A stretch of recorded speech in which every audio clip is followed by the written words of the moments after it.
It's Juggy Lotus, chilling here with Kung Fu Vampire, Mesa, Arizona, at the Low Bites tour. Appreciate you coming out and helping me out on that. No doubt. We had a few questions sent in from some of the fans. I'll mix them in here, but out front, what's the tour been like? How's it been for you? It's been great, man. It's like the whole weather has been good the whole time. We came out right before the big storms and everything, and man, we've hit over 40-something, 48 cities, I think. Maybe it's going to end up being like 46, and hitting every corner and every part of the country.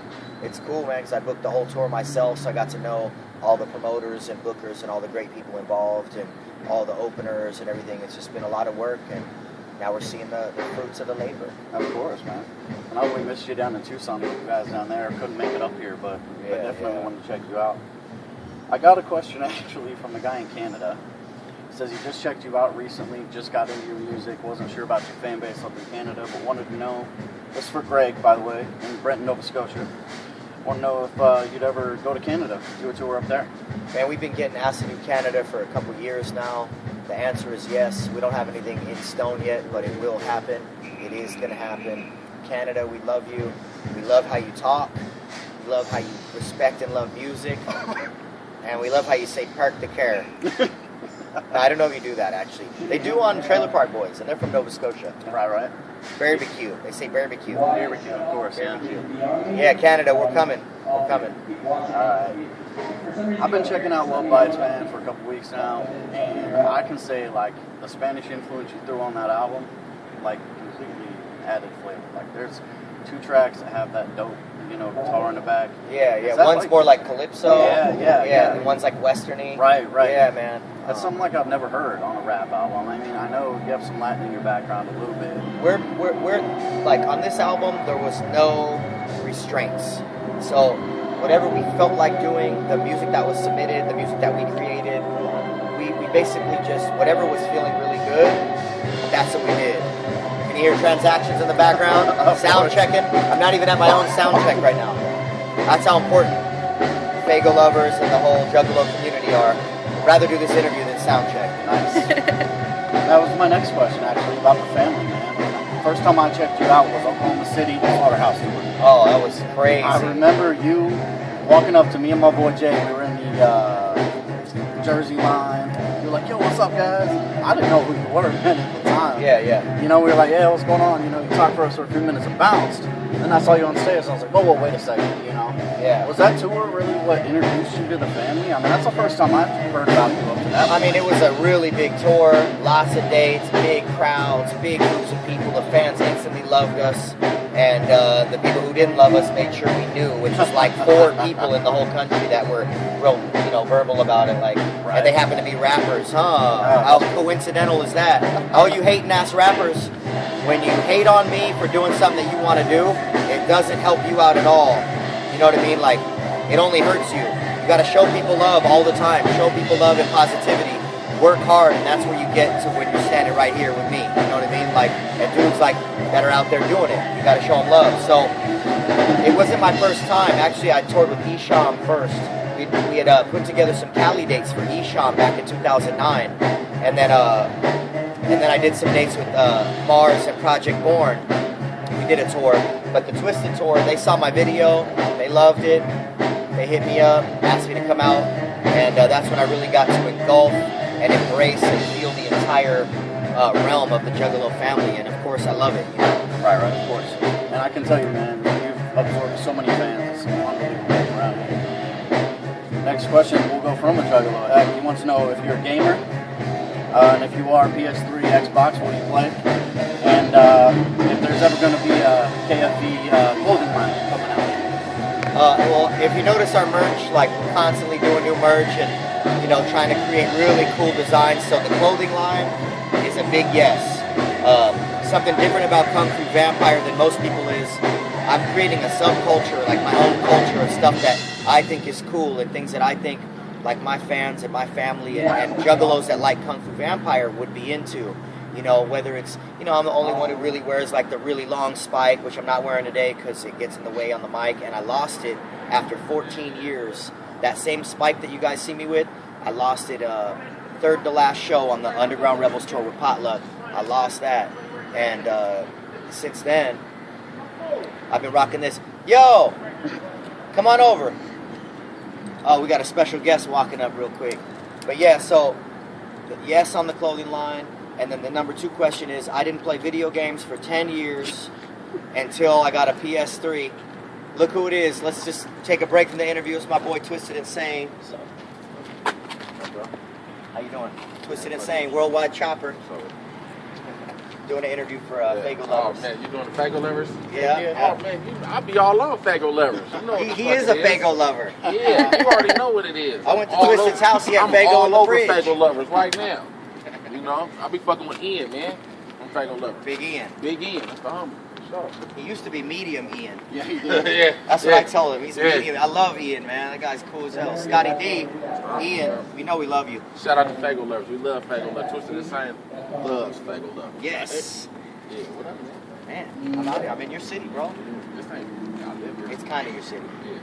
If I live in whatever city I live in. You know, nobody knows where Twisted Insane really lives. Yeah, yeah. But he came to the Kung Fu show along with some other homies tonight. So later on, if you do some more video, you'll see where I'll be kicking it, taking shots. He's probably going to get us more fucked up than normal. Guaranteed. God damn it. God Guaranteed. Damn it. So back to the PS3 thing. I didn't play video games for 10 years. Bought a PS3, and I walked in. This is my gaming. So I walked into GameStop in my hometown of San Jose. Hold The on, Zay. man. You've been out here 2 days and they hit me up. Hey, we're gonna talk about that. We got reasons. We got reasons. Oh yeah. I just for all the fans know, Twisted Insane is on the new Love Bites album, and I'm on his new album that's about to drop. I came in when last time I was on tour here, went by his house, drove his drunk ass home in his car, 45 minutes from the venue after my show, and wrote a verse on the spot, watching snuff films, and recorded it. It was a pretty creepy, fucking weird drunk night, but it came out dope. So new Twisted Insane featuring Kung Fu Vampire coming out on his album. But I walked into GameStop to get a PS3 because I wanted the DVD player and a video game thing, and I said, "Who's the nerdiest guy here?" And this guy's like, "Well, it depends on what you mean." I was like, "You." You're the one. And I go, "All right, what is the coolest game that you think I would like?" And he said, "Red Dead Redemption." And I asked him about it. I bought it, loved it, went home and played it, became a little video game fiend for a couple months, beat the game, and then my brother said, "You need to play Black Ops." So I've been playing Black Ops for 2 years now. And everybody's like, "Oh, you need to try Battlefield, you need to try..." No, I like Black Ops. My gamer name is San Jose with the R at the end. So San Hoser. San Jose R, San Hoser. You guys could add us on there. I play Black Ops. The second I get home, I'm going to buy the new Black Ops Part 2. And once I settle in, I'll be playing gun game at night. So there's your gaming answer. Not a gamer, but I do like Black Ops. All right. Love Bites, man. A lot of great collabs on there. A lot of great featured artists on there. Yeah. Twisted Insane being one of those. Oh, hell yeah. Luck being another one. That track is dope. Yes. That's the Calypso track. Yes. Yeah. I love that track, man. Absolutely love it. In the future, man, what do you got for collabs for us? What are you looking at? I mean, any big names coming out? I'm gonna pull out the list. What do you got? So my whole thing with collabs is I love collabing with my friends, but everybody else, it's like I don't want it to pull away from what I'm doing. Right. You know, there's a lot more work involved with getting a collab. I'd rather just, if it comes easy, then I'll do it. But sometimes it's like it's just too much. It's impossible sometimes. It's too much, man. But the verses that I got on this new album, everybody was cool. They were my friends. You know, it was easy. It wasn't like pulling teeth. There was supposed to be an E40 collab on there, Tech 9 collab, and a couple others.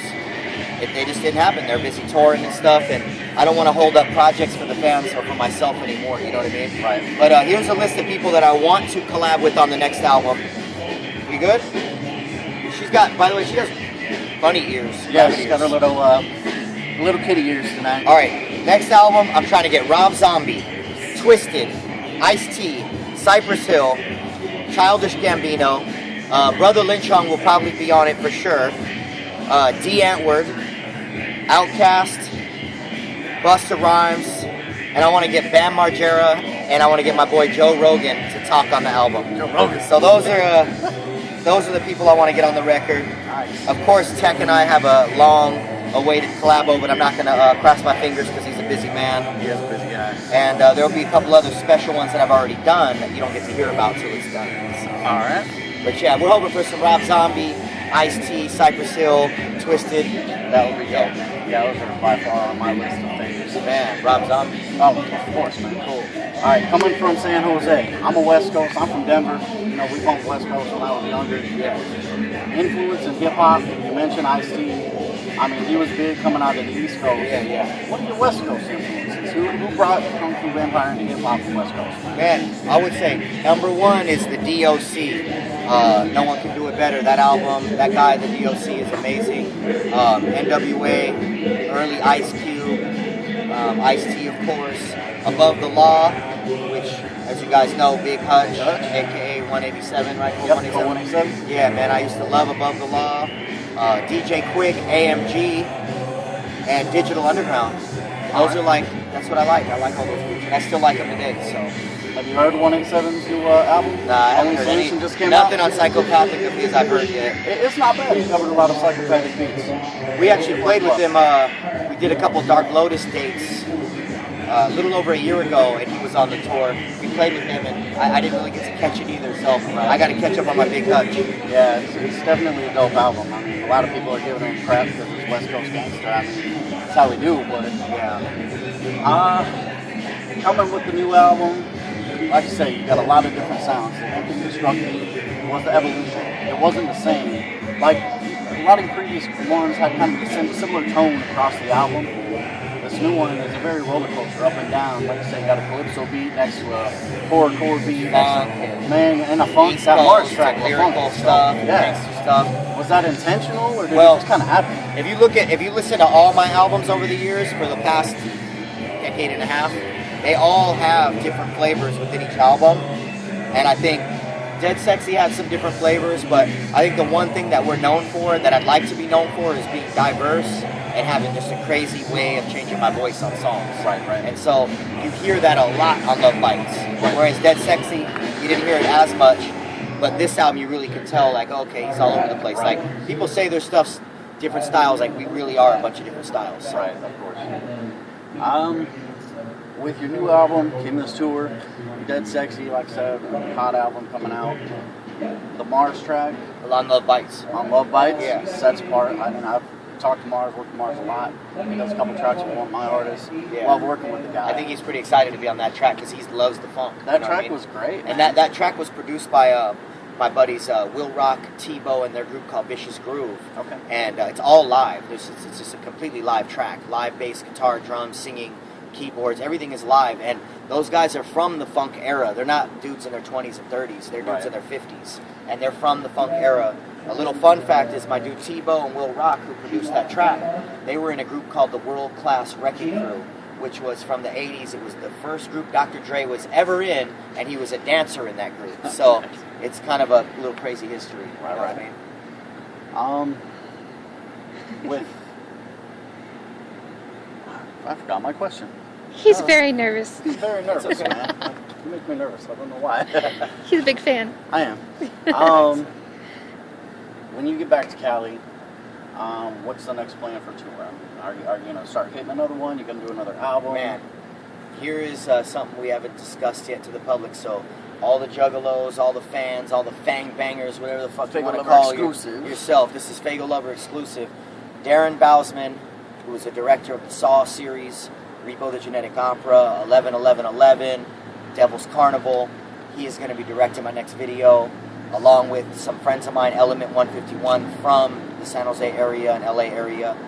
We're going to just do like 3 or 4 really dope, high level, better than Grinder type music videos. So we're going to do videos for this album, push the album, and Fago Lovers exclusive. When I get back in 2 days, I'm going to be filming, I'm going to be on the show called Oddities San Francisco. It's on the Discovery Channel and the Sci-Fi Channel and History Channel. and they're doing an episode on me, so I'm going to be on TV. It's kind of funny, and it's the real me. It's not no acting, so it's really cool. It's if you guys don't know about Oddities San Francisco, you can look up Oddities Manhattan or New York on Netflix currently, which our show will be on Netflix as well. But they asked me to be on the show. I'm going in there to buy a bat, a huge bat for my wall, and you can check it out on Netflix. They got the New York version of the show. And basically, man, I'm just going into this store. It's like an antique store of weird, obscure, dark, messed up, trippy things. So it's perfect for me. All right. So yeah, there's a couple Fega Lover exclusives. And we have an EP that we're actually going to bang out of dope shit. He's my producer from Ukraine. His name's Tuna Beats. Produced the whole thing. So it's one producer, which we've never done that before. And the EP is called Muertos Erotica. And we haven't told anybody that title yet or anything, but Muertos Erotica is going to be a 7-song EP that we're putting out, and it will have some cool features on it, and we're going to put it out by this summer, so Nice. pretty cool. 2 more questions. First question, your stage show. Unlike any other stage show out there for a rapper, you bring live instruments. Oh yeah. What inspired that? I mean, is it your love of that live vibe? I mean, Well, first of all, I started out as a bass player and a drummer, and I never really took that to that next level. You know, I was kind of an intermediate, even a beginner. Right. I mean, I could play a drum set as good or better than most people, but I'm still not an advanced drummer, but I always loved it. Right. So, when I used to see rap, I'd say, man, rap would be so much tighter if it had a band, but it didn't sound like rock. Right. Which we don't do rock rap. For everybody out there, we do not do rock rap at all. We do hip-hop with a live band. And, so it's just one of those things. So my jet just got here. It's pulling around right now. They're gonna loop around. Got the logo on it and everything. But we don't. I just always thought the karaoke thing was kind of cheesy. And I mean, rap with the DJ and the breaking and the graffiti, that's cool. But people were just popping in a CD and rapping, and to me, that just wasn't cool. So I always wanted to bring something more to hip hop. I wanted people to leave a show feeling like, wow, I just got my mind blown. You know, and that's what I think we're doing out here. And, you know, for people who don't know, man, I don't do karaoke. I don't have backing tracks with my voices on them. I sing and rap every single thing you hear live with the drummer, with the bass player. And when I get off stage, and I'm like dying, tired. So, you know, we give it 1,000,000% for the fans. We're trying to make a difference and create something different for you guys to really be proud of, man, and be able to say, you know what, check out this artist that I like, Kung Fu Vampire. He has a live band, does all his own stuff, and that's what we're bringing. Last question. It's kind of a combo question. Gathering in the Juggalos. When are we going to see Kung Fu Vampire out there? When are we going to see you on stage? There's 13 letters in Kung Fu Vampire. Yes. It's 2013. Yes. Coming So out you're going to next see year? us. We will be Nice. there. We will either be playing earlier on the main stage, or we'll have a headlining slot on the Freak Show tent. I'm just putting that out there. I'm just throwing it out. I'm just throwing it out there. All right. But yeah, we'll be at the Freak Show tent, most likely my favorite spot in the whole gathering, and we'll probably hopefully be there on Friday the 13th. That would be even better. That would be dope. Last question. Well, I guess the second half of that question. What do you got to say to the fans, man? What do you got to say to Juggalos? I mean, it's coming to the end of your tour. I know they've been out supporting you like mad.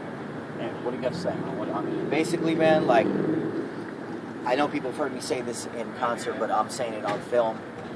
You know, Juggalos have given me a new breath of air and a new kind of like, oh, there's real fans out there in the world.